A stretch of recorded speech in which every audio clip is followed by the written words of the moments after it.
अस्सलामुअलैकुम वरहमतुल्लाहि वबरकातुह। पाक कमोडिटीज़ के यूट्यूब चैनल में तमाम दोस्तों को खुश आमदीद कहते हैं।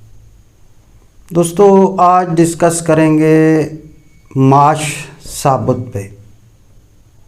माश साबुत, इसको उर्दू में उड़द भी कहते हैं, हिंदी में भी उड़द कहते हैं और माश भी इसको कहते हैं। इंग्लिश में इसको ब्लैक मैपे कहते हैं। बेसिकली ये ब्लैक मैट पीस होता है, उसका शॉर्टकट जो है वो ब्लैक मैपे है। किसी दौर में पाकिस्तान में माश की बहुत बड़ी फसल हुआ करती थी, खुसूसन चकवाल, पिंडी, गुजर खान, लाला मूसा, शक्करगढ़ और नारोवाल के इलाकों में इसकी बहुत बड़ी पैदावार थी। फिर कुछ लिया तौसा के इलाकों में भी होता था।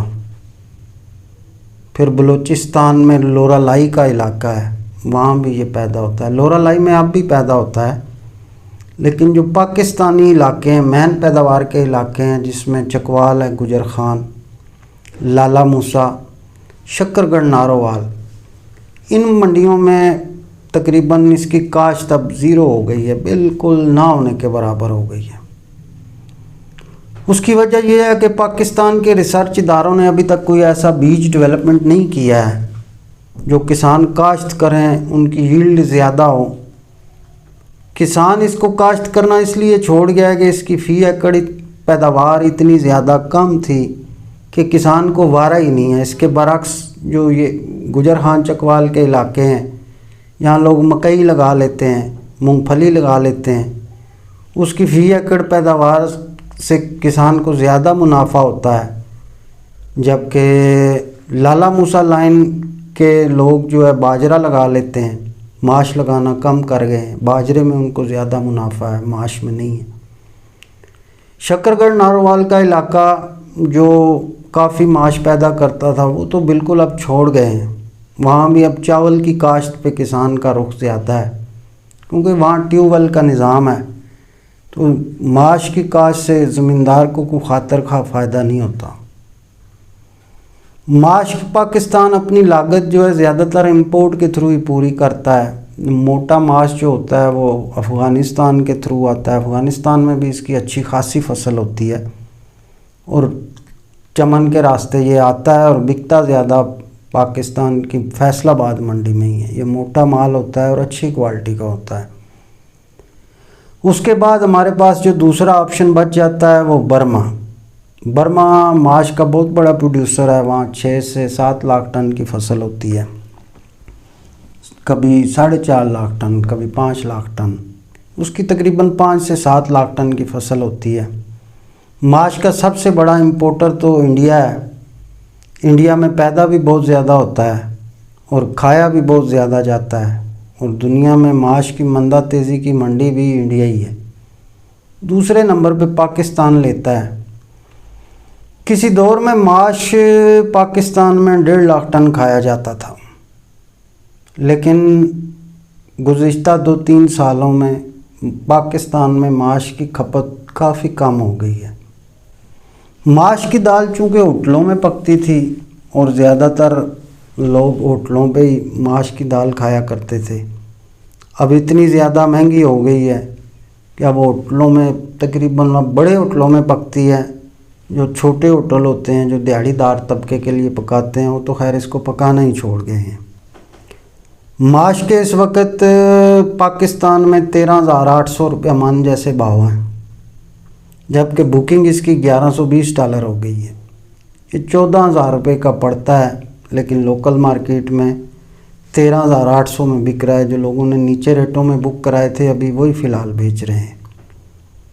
माश की मार्केट में फ़िल वक्त ज़्यादा मंदा और तेज़ी तो नज़र नहीं आ रही। उसकी वजह यह है कि इंडिया ने तुअर पे और माश पे स्टॉक लिमिट मुकर्रर करने का फ़ैसला किया है। इंडिया चूँकि बहुत ज़्यादा दालें खाने वाला कंट्री है, पाकिस्तान में फ़ी का सालाना खपत जो एक आदमी सालाना 6 किलो दाल खाता है, जबकि इंडिया जो है वो सालाना फ़ी का 16.5 किलो दाल लगती है। तो इंडिया दालों का दुनिया में सबसे बड़ा ख़रीदार इंडिया ही है। तो इंडिया की गवर्नमेंट अपने पास भी स्टॉक रखती है, उनके पास स्टॉक होते हैं। जब कहीं मार्केट शूट अप होती है तो वो मार्केट को कंट्रोल करने के लिए अपने स्टॉक मार्केट में फेंकते हैं। बाज़ औक़ात इंडिया की गवर्नमेंट जो होती है वो इस तरह के भी इक़दाम करती है कि स्टॉक लिमिट लगा देती है कि ट्रेडर्स इतना माल रख सकते हैं, फैक्ट्री वाला इतना माल रख सकता है।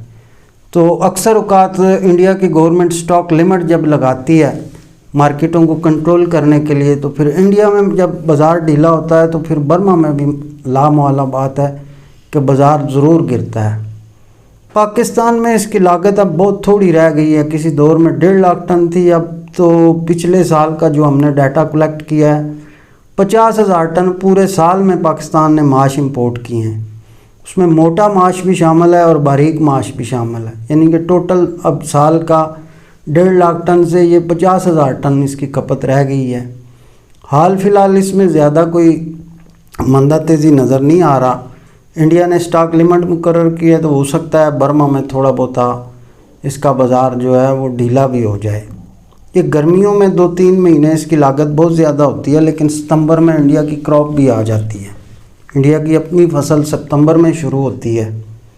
पाकिस्तान की क्रॉप समझ लें कि 5 अक्टूबर को जो लोकल इलाके शुरू होते हैं, लेकिन अब लोकल इलाकों में होता ही नहीं है 5-10 अक्टूबर को।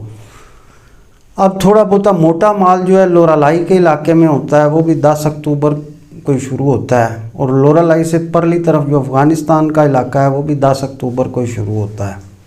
तो मैन तो इंडिया ही है। इंडिया की क्रॉप सितंबर में आ जाती है। अब सितंबर में कुछ ज़्यादा टाइम नहीं रह गया, जून जुलाई अगस्त 3 महीने रह गए हैं। उसके बाद ये मानसून की फसल होती है और 65-70 दिन की फसल होती है। ये 70 दिन में तैयार होता है। बारिशें पड़ती हैं, बारानी इलाके में ही काश्त होता है, 2-4 लगातार बारिशें पड़ें तो ये पक जाता है। बर्मा की फसल जो है वो फरवरी में आती है, वो तो खैर अभी बहुत टाइम पड़ा हुआ है। हाल फिलहाल इसमें मिला जुला रुझान है, कोई इतनी ज़्यादा तेज़ी नज़र नहीं आ रही। सबसे बड़ी बात यह है कि अब ये कमोडिटी छोटी आइटम रह गई है। पहले इसकी लागत ज़्यादा थी, अब लागत कम होने की वजह से ज़्यादातर इंपोर्टर जो इस माश की इंपोर्ट से निकल गए हैं, इतना खुल के इंपोर्ट भी नहीं करते, क्योंकि अब इसका वॉल्यूम ही 6 कंटेनर टोटल रोज़ की लागत है। अब के आज से 5 साल 7 साल पहले 10 साल पहले 1.5-2 लाख टन खाया जाता था, अब 50,000 टन पे आ गया। इसका वॉल्यूम 3 गुना कम होने की वजह से ना ट्रेडर भी अब इसकी मंदा तेज़ी में इतनी ज़्यादा दिलचस्पी नहीं लेते। उसकी वजह है कि बिकता ही थोड़ा है। जब थोड़ा बिकता है तो उस चीज़ को ट्रेडर इतना प्रेफर नहीं करता। अपना ख्याल रखिएगा। अल्लाह हाफ़िज़।